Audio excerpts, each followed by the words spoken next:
आज मोर 53तम जन्मदिन अवसर थी ग्रीन मेमोरी कैंपेन माध्यम रे वृक्षारोपण कलु।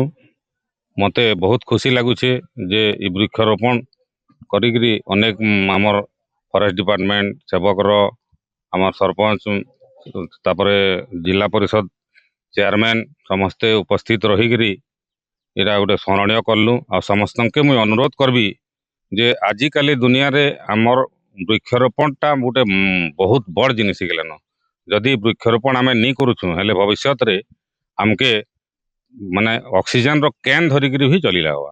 तो समस्त के मुझे अनुरोध करबी जे समस्त निजर कहार बर्थडे है कहार ये विवाह वार्षिकी है किंबा कहारी कैंसी माने कैंसी मेमोरेबल दिन रे समस्ते चेष्टा करूँ गछ गुटे जगौं जेते बेसी जोगे पारे भल। आ खाली जोगे देले तो नहीं है तार सुरक्षा भी केनता दे पारमा से गछटा केनता बढ़ी करी आग दी आमके ऑक्सीजन दे पारबा कार दे पारबा बहुत किछि दे पारबा हेटा चेष्टा करमा। आ समस्त के मुई अनुरोध करूचे आ समस्ते शामिल होइथिबारु समस्त के मुई धन्यवाद भी दूचे। वन महोत्सव आज शेष दिन आ दीर्घ 7 दिन धरिकी आम ग्रीन मेमोरी कैंपेन तरफ व्यापक वृक्षारोपण अभियान आम करूँ। पाखापाखि आम आमर उज्जलपुर लेफ्रीपड़ा बड़गाँ रेंज रे आम 15,000 ऊर्ध्व चारा रोपण करने संगे संगे जंगल सुरक्षा वन्यजंतु सुरक्षा उपर आम काम करूँ। ए वर्ष एक स्पेशल थीम आम नहीं ग्रीन मेमोरी कैंपेन तरफ आम सीड बॉल माने तैयारी करूँ लास्ट 3 वर्ष है।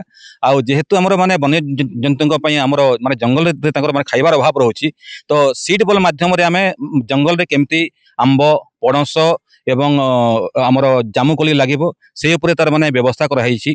आमर माने वर्तमान जहाँ अच्छी तथ्य आम पाखे आम 35,000 ऊर्ध्व आम सीड बॉल आम रोपण करूँ माने जो वन महोत्सव सप्ताह आशा करूँ आगामी दिन में ग्रीन मेमोरी कैंपेन यही कार्यक्रम जारी रखिबो। सागरपाली रे एक एटा नियारा कार्यक्रम थिला। आज आम ग्रीन मेमोरी कैंपेन तरफ गाँव रो जे हमर अछंती माने बिरंची बाबू तांकर जन्मदिन एठी माने पालन करा जायतिला। से गोटे माने बर गछ लगेई कि तांकर जन्म दिवस पालन करथिले। आ गाँव रो माने प्रत्येक घर माने महिला माने आसिकी माने पुरुष माने आसिकी शामिल हेतिले।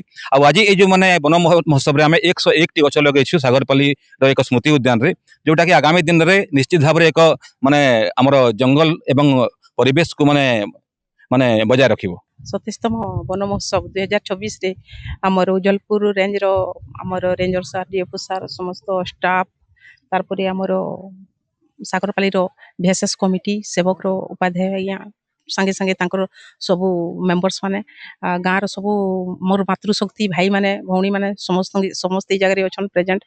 आ बहुत खुशी रो कथा आमर सीनियर जने अछन बिरंची आज्ञा जे कि ताकर आज जन्मदिन रे आम वृक्षारोपण करूँ। आ बहुत खुशी कथा है माँ माने भी पूरा बड़ा समस्ते प्लांटेशन करिछन गछ लगैछन।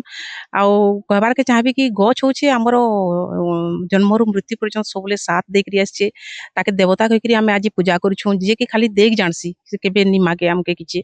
तो एतकी जे दउछे आम निश्चित भाव रे परिवेश केनता भल हेकरी रहबा सेति लगी सब आमर छोट छुआनु धरिकरी समस्त के आमर एसएचजी रो भी माँ मान के तारपरे आमर भेसेस कमिटी समस्त के आम सहयोग रे आम वृक्षारोपण करमा तार संगे संगे परिवेश केनता बहुत सुंदर सबुज रहबा सेति लगी भी चेष्टा करमा। आ आज जेन प्रकार परिवेश परिवर्तन होचे सेति लगी गछ निहाती आम समस्ते लगामा। आ आशा प्रकाश करबी मोर सागरपाली गाँव रो समस्तंकर सहयोग रे तथा मोर सेवक रो स्टाफ आमर फॉरेस्ट डिविजन उज्जलपुर रेंज रो समस्तंकर सहयोग रे आम निश्चित भाव रे सबुज सुंदर करमा आमर सागरपाली गाँटा के।